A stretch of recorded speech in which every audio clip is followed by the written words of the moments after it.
نماز کی 15ویں اہمیت یہ ہے کہ نماز باجماعت ادا نہ کرنے والے شخص کے لیے اللہ کے پیارے نبی صلی اللہ علیہ وسلم نے ان کے گھروں کو جلانے کا ارادہ ظاہر فرمایا، جیسا کہ اللہ کے نبی صلی اللہ علیہ وسلم کی حدیث ہے، صحیح بخاری کتاب الاذان حدیث نمبر 657، عن ابی ہریرہ رضی اللہ عنہ عن ابی ہریرہ رضی اللہ عنہ قال،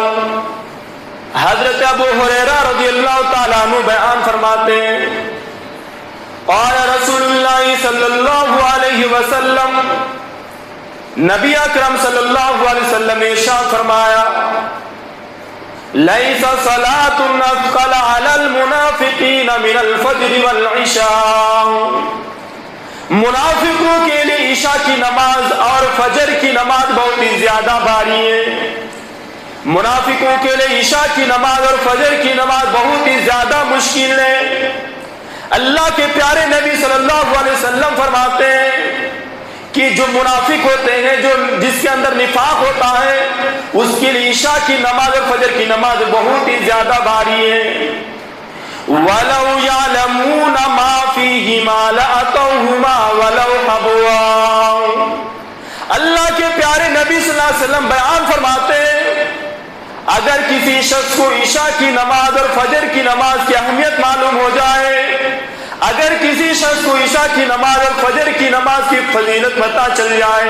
تو وہ نماز کے لیے ضرور آئیں گے، اگر تو انہیں گھٹنوں کے بل آنا کیوں نہ پڑے۔ اللہ کے پیارے نبی صلی اللہ علیہ وسلم فرماتے ہیں، لَقَدْ هَمَمْتُ أَنْ آمُرَ الْمُؤَذِّنَ فَيُقِيمَ وَآمُرَ رَجُلًا فَيُؤَمُّ النَّاسَ، اللہ کے پیارے نبی صلی اللہ علیہ وسلم بیان فرماتے ہیں کہ میرا دل چاہتا ہے کہ میں مؤذن کو کہوں کہ وہ اقامت دے، اور میں ایک آدمی کو امامت کے لیے مقرر کر دوں کہ وہ نماز پڑھائے، ثم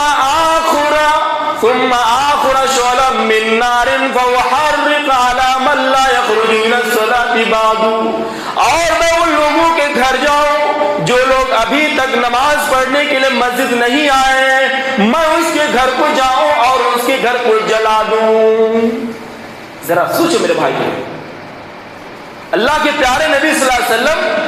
ان صحابہ کرام کے بارے میں بیان فرما رہے ہیں جو صحابہ کرام نماز تو پڑھتے تھے لیکن جو سستی کاہلی کی وجہ سے مسجد نہیں آتے، اللہ کے نبی صلی اللہ علیہ وسلم ان لوگوں کے بارے میں بیان فرما رہے ہیں کہ میرا دل چاہتا ہے کہ میں مؤذن کو کہوں کہ وہ اقامت کہے اور ایک آدمی کو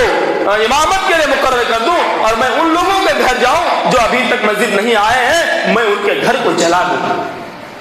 صحابہ کرام نماز پڑھتے تھے، پھر بھی اللہ کے نبی صلی اللہ علیہ وسلم نے ان کے گھروں کو جلانے کا جو ہے ارادہ ظاہر فرمایا۔ ذرا سوچے میرے بھائیوں، آج ہم سرے طور سے نماز پڑھتے ہی نہیں ہیں، اور اگر ہم نماز پڑھتے ہیں تو بس جمعہ کی نماز پڑھتے ہیں، تو ذرا دل پہ ہاتھ رکھ کے بتاؤ میرے بھائیوں کہ ہمارے گھروں کے ساتھ کیا کیا جانا چاہیے۔ اس حدیث کے مطابق ہمارے گھروں کو تو بم سے اڑا دینا چاہیے، کیونکہ اللہ رب العالمین کا جو حق ہے نماز پڑھنا،